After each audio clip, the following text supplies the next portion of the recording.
là, regarde. T'as plus l'habitude, toi, des Non. pouces comme ça. Hein. Franchement, non. Là, c'est un football vrai. Tu vois, c'est de la boue. Je te jure, j'ai pas mis les bonnes chaussures. Ah mince. Ah oui.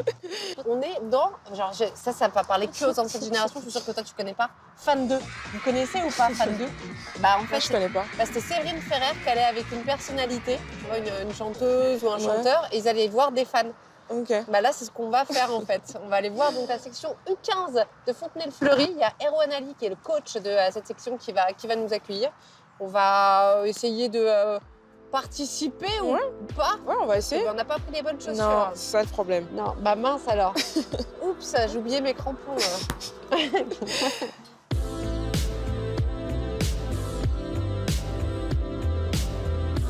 Et donc Erwan qui est là. Salut Erwan. Bonsoir mesdames. Bonsoir. Ça va Bien. Enchanté. Erwan, Grâce. enchanté. Erwan, enchanté.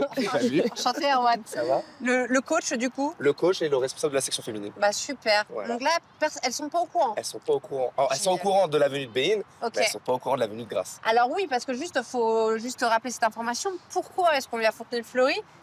C'est parce qu'on vous sponsorise cette saison. Tourne-toi. Toi, tu as l'équipement. Waouh, j'adore. Je voulais voir ça de vrai, tu vois. Montre-moi, je me fais toucher. Oh là là, c'est génial. Et c'est quoi, grâce justement, le petit supplément d'âme, le petit truc en plus qu'il faut pour passer le cap et aller au niveau? Parce que toi, tu signes du coup professionnel avec le Paris Saint-Germain, je crois, 3 ans plus tard, Oui. du coup. Bah en fait, après, il n'y a pas de secret, c'est le travail. Hein. Forcément, aux entraînements. Mais bon, moi, j'ai travaillé. Non, mais ce que Je suis venue en Non, mais équipe ce de que je veux France, dire, j'ai c'est. taffé, je suis venue au PSG, j'ai taffé, j'étais au Paris FC, j'ai taffé, C'est je vrai. suis toujours là, à ma Non, place. ce que je veux dire, c'est forcément aux entraînements, voilà, il faut rien prendre à la légère, que ce soit une simple passe, il faut le faire à 100%. C'est vrai que quand on est jeune, on se rend pas forcément compte que ça va être ces détails-là qui vont faire la joueuse qu'on va devenir, forcément. Mais surtout prendre énormément de plaisir. Je pense qu'à 15 ans, tu te poses pas non plus 10 000 questions. Tu as juste envie d'aller à l'entraînement, de kiffer. Je pense que c'est la vérité. Voilà, avec beaucoup de jeux, beaucoup de petits matchs, avec de la compétition. C'est ce qu'on voulait en fait. C'est ça. Je suis Faut totalement rien d'accord. changer, je rejoins pense. là-dessus.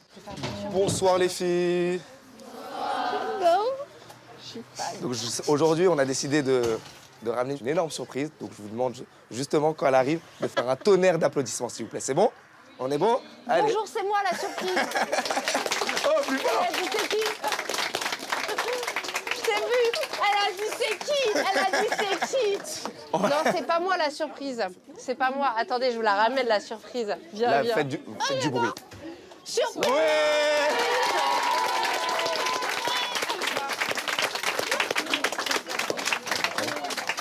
Attends, j'ai déjà envie. Ça va? Donc Grace Gayoro. Paris Saint-Germain, équipe de France. Ils vous ont pas donné les maillots? Estelle, tu connaissais Grace? Ah bien sûr. Tu Vous l'as la déjà vu suivez jouer? Vous la suivez un peu sur les réseaux aussi et tout? Sur Insta, hein. Et elle a des looks incroyables à chaque fois. Ouais, on est d'accord. Avec l'arrivée à Clairefontaine. Non, bien sûr. On était en train de discuter juste avant avec Grace justement de ce passage entre le monde amateur et le monde professionnel. Est-ce que tu peux nous expliquer peut-être toi la différence entre ces deux mondes-là? La différence en soi, je pense que ça se fait au niveau de l'exigence. Voilà, aussi les attentes aussi qu'on a. Forcément, quand moi qui joue au Paris Saint-Germain, voilà, il y a des objectifs élevés. Mais sinon, il y a énormément de similitudes dans le plaisir, dans le travail. Je pense que voilà, avec votre coach, vous travaillez aux entraînements, dans tout ce que vous mettez en place aussi, et vous préparez les matchs comme nous. Donc au final, le seul conseil que je peux vous donner, c'est de continuer à prendre du plaisir et à travailler en tout cas. Est-ce qu'il y en a parmi vous qui ont envie de devenir joueuse professionnelle?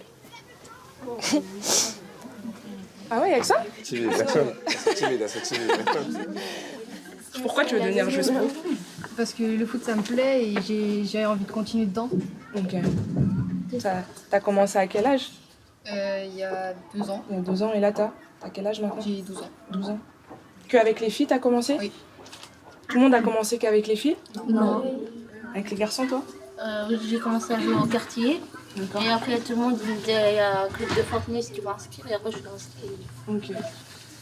Toi, t'as commencé avec les garçons? Moi, je commençais avec les garçons, parce qu'à l'époque, comme je le disais, il n'y avait pas Il n'y a pas de section de section ouais. féminine, de structure. Vous avez de la chance en fait d'avoir cette section-là pour vous parce que c'est assez rare. Après, tout le monde ne devient pas joueuse professionnelle. Est-ce qu'à leur âge, toi, tu te disais, ouais, je vais être joueuse? C'était un objectif forcément, mais je savais que c'était compliqué. C'est au fur et à mesure, en fait, j'ai pris les choses comme elles venaient. Mais avant tout, j'étais passionnée, en fait. À l'entraînement, je me levais à 7 heures. Mes parents, à l'époque, comme je l'ai dit, ils n'avaient pas forcément de voiture. Je prenais le bus. La passion, elle primait au-dessus de tout, en fait. Donc, je pense que c'est ce qui a joué aussi, ma détermination. J'ai été recrutée pour aller au PSG, mais surtout, j'ai été recrutée pour entrer à Clairefontaine. C'est là-bas qu'on m'a proposé, justement, le Paris Saint-Germain. Après, les choses se sont faites assez facilement pour moi. J'ai eu cette chance aussi. Il y en a qui ont des parcours beaucoup plus compliqués, mais au final, qui arrivent à leur fin aussi. Donc, c'est propre à chacune. Il ne faut pas essayer de se comparer, dire je suis en retard, je suis pas en retard. Non, personne n'est en retard. Il faut juste faire son chemin, avancer et surtout plaisir. Avant tout plaisir, en tout cas.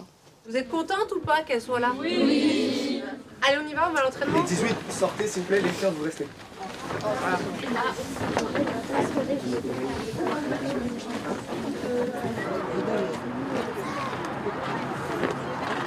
Et voici notre équipe.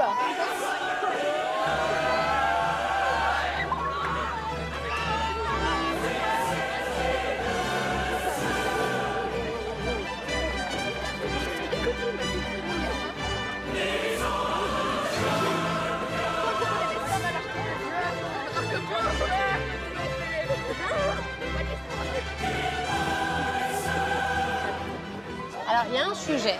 Alors, je suis désolée, c'est un truc ultra tabou, mais les règles.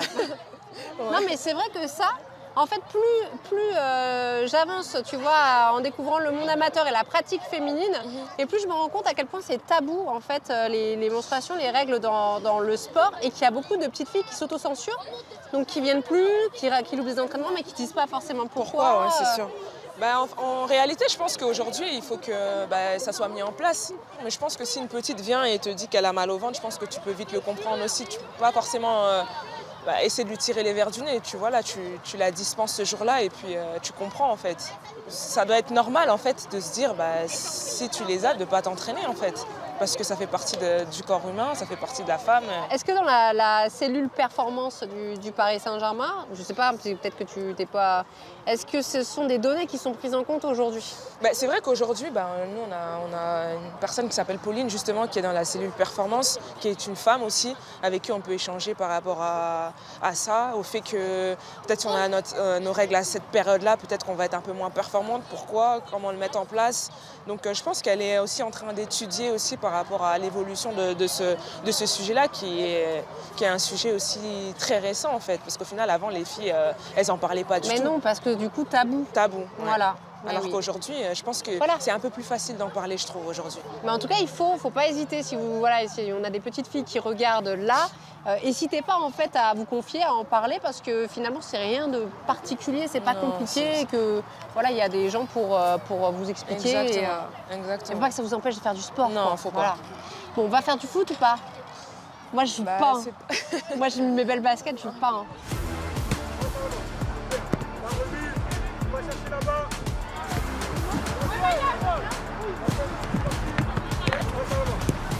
La remise, on va chercher là-bas. Ouais, super la passe. Vas-y, ouais. Coach, on est parti sur quoi là? On est parti sur une passe à 10 avec des appuis. Et lorsqu'ils ont trouvé les appuis, ils peuvent aller marquer dans les une des 4 portes. Voilà. Là, elle joue à combien, elle, du coup Le week-end, Ouais. elle joue à 11. Ah, elle joue à 11? Régional 3, c'est notre première année en super. foot à 11 C'est chez top. les moins de 15.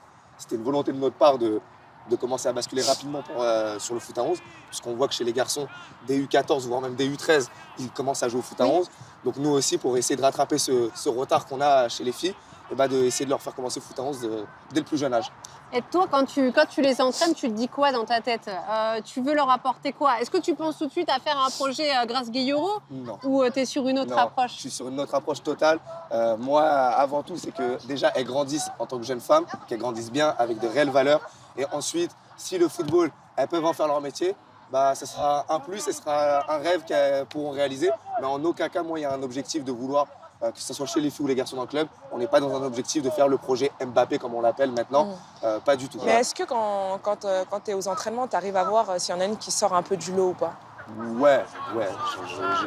Ça serait mentir de dire que non, parce que tu vois directement. Ouais. Par exemple, j'ai ma gardienne qui est en violet là-bas, à côté de la joueuse verte, Ok. qui, elle, voit qu'il y a quelque chose peut-être Ok. à faire, sachant qu'on a des clubs comme le Paris FC et même le PSG, Ah, quand ok. on les a rencontrés, Ils sont déjà un peu fortement, intéressés. sont Ok. intéressés. Mais moi, comme je l'ai toujours dit, moi, il n'y a pas de souci, mes joueuses, elles ne m'appartiennent pas. Oui. Par contre, ce que je veux, c'est que derrière, il y ait un cursus qui soit mis en place, parce que faire Fontenay Paris FC, par exemple, c'est impossible en semaine avec les études. Moi, la priorité, c'est leur scolarité. Et si derrière, on arrive à trouver des arrangements pour que la scolarité ne soit pas un inconvénient dans leur progression de joueuse, bah, ça va être avec grand plaisir, mais on n'est pas le genre de club à dire va ailleurs et débrouille-toi. Non, on a quand même ce côté-là où on Un veut qu'elle grandisse. accompagnement. Ouais, exactement. Là, faut sortir dessus. Là, faut sortir. Merci Luna. Et les filles, t'as dû aller les chercher, toi, au début, quand t'as créé la section? Ouais. Ah oui, d'accord, ok. Ouais, parce que moi, à la base, je travaillais en tant qu'assistant d'éducation dans le collège de notre ville. Et quand, justement, on a eu cette idée de monter une section féminine, et ben, on a fait un gros coup de pub dans le collège, dans toutes les écoles de la ville. On s'est déplacé, on a fait du foot à l'école pour permettre justement aux jeunes filles d'avoir une initiation au foot pendant une heure et demie pendant leur cours à l'école primaire. Et justement, ça nous a permis d'attirer énormément de filles. Et aujourd'hui, on a aussi bien des filles de Fontenay que de toutes les villes aux alentours qui nous rejoignent chaque année. Au début, quand on a commencé, on était une trentaine de filles.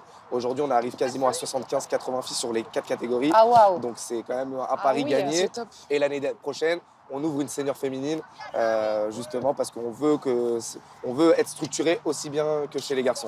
Après, comme dans tout club, surtout amateur et de niveau départemental, je pense que voilà, c'est une problématique que une majorité de clubs rencontrent, le fait de ne pas avoir non plus des moyens extraordinaires, parce qu'on a des moyens, il ne faut pas mentir, on a une commune qui nous soutient, mais c'est vrai que par rapport aux idées que nous, on voudrait mettre en place, c'est peu par rapport à ce qu'on reçoit.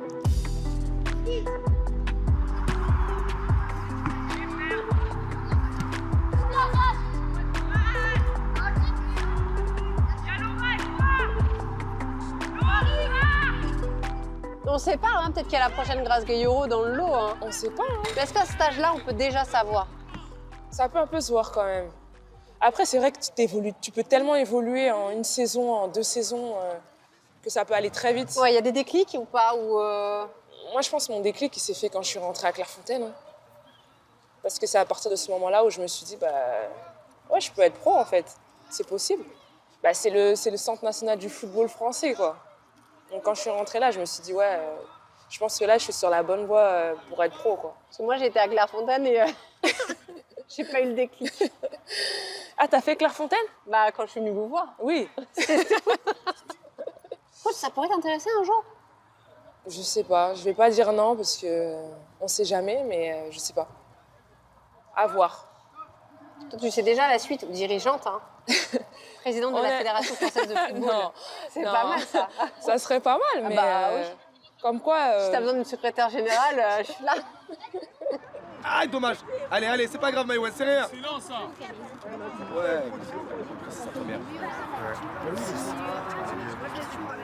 Tout seul, on va plus vite. Oui. À plusieurs, On va plus loin. eh ben voilà. Alicia, donc, qui est mon adjointe sur la catégorie U15F et qui, aussi, comme on s'est dit, c'est important pour moi d'avoir aussi une personne féminine avec moi pour créer ce lien que parfois, moi, en tant que garçon, je ne pourrais pas avoir avec certaines filles. Ah, ça là tu m'intéresses parce que justement on en parlait avec Grace tout à l'heure. Alors c'est le moment où on va parler des règles les garçons, donc soyez pas gênés. C'est vrai que c'est très compliqué déjà quand on est une femme et qu'on joue en plus au foot. Là, le foot à 11, ça commence à être aussi du sport de haut niveau un petit peu. Donc généralement, il y en a certaines, elles forcent parce que généralement avec les règles, on a mal au dos, au ventre, on a des problèmes musculaires et elles forcent. Donc elles ont du mal aussi à tout relier, à savoir se stopper au bon moment aussi. Donc je leur explique quand est-ce qu'il faut stopper, prendre leur temps, faire attention à elles surtout. Et c'est important, comme je te le disais, parce que nous, en tant que garçons, on n'a pas ce problème-là. Donc, on ne connaît pas réellement la sensation. Et justement, d'avoir une femme, et en plus qui a joué au football, c'est un plus pour nous d'avoir cette personne-là à nos côtés au quotidien. On peut faire une photo avec vous? Chez vous, elle va pas vous manger. Hein. Attendez, je me mets au milieu. Tu sais.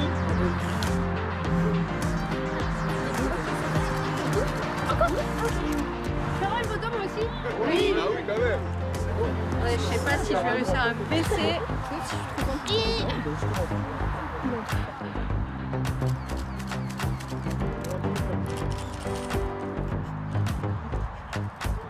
Bon, merci Grâce. Hein. Bah C'est de cool. rien, hein. Merci beaucoup pour notre premier Bean Squad et tout, franchement, au top. J'espère que c'était bien. Oui, très bien. Écoute, je pense qu'elles vont être contentes. Hein. Voilà. Hein. On essaiera de le faire avec d'autres. Hein. Bah oui. Merci à vous. Continuation en tout cas. On check sûr. avec la photo en regardant la... C'est très naturel. On restera là-dessus, je suis un peu gênée. Voilà. Oui. Bon, un dernier truc, tu voulais demander? Oui, une petite dernière chose. Alors nous, à Fontaine-Fleury, on est, comme tu sais, on est vraiment dans le côté vecteur social sur cet axe-là. C'est très important. Du coup, on a créé des maillots pour Octobre Rose, pour la lutte contre le cancer du sein, dont une partie des bénéfices sont reversés à une association Aude Rose qui est basée du côté de Rennes. Et du coup, bien évidemment, on savait que tu venais et on a décidé du coup de t'offrir Oh, j'ai un cadeau! un petit cadeau. Donc, Ah, j'ai un cadeau, je j'adore! je te laisse l'ouvrir et nous dire ce que tu en penses. Mais c'est trop mignon, mais nous en plus, Et c'est Madine Fontaine-Fleury. C'est pas le maillot de l'Algérie. Je les ai tous déjà. Ah, c'est trop mignon! C'est trop gentil, franchement. Ah ouais! Attendez, la taille, oui, ça va aller pour le moment encore. Parce que, ah ouais, bravo! Ah ouais, attendez, regardez, ça me touche encore plus parce que, voilà, il y a un truc avec vous, quoi. Bah, merci beaucoup. Bah, merci en à tout toi. cas, j'espère que ça vous a plu. Voilà, Grâce était contente. Bah nous aussi. Bon, ça Bah, merci marche. Vanessa en Allez, tout cas bon et au courage. plaisir, au revoir. Merci. Bye bye. C'était trop mignon.